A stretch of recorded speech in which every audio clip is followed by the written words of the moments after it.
رسول اللہ صلی اللہ علیہ وسلم کی حدیث ہے کہ میں اپنے بعد اس کا مفہوم ہے تم میں سب سے بڑی آزمائش مردوں کو مخاطب کر کے کہا تمہاری عورتیں ہیں، یعنی کہ بیوی، یعنی کہ بیٹی، یعنی کہ بہن، یعنی کہ ماں.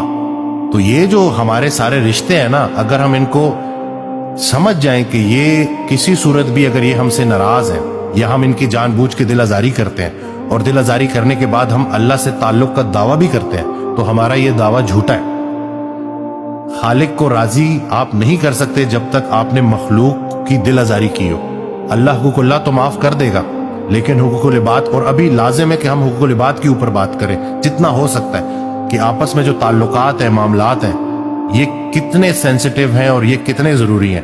صرف ہم نے بچے تھوڑی پیدا کرنے ہیں کہ ان کو دنیا میں لے آئے اور بس اندھا دھن لگے جا رہے. گاجر مولی کی طرح تو ہم نے نہیں کٹنا نا. ہماری تو لائف کا ایک پرپز ہے.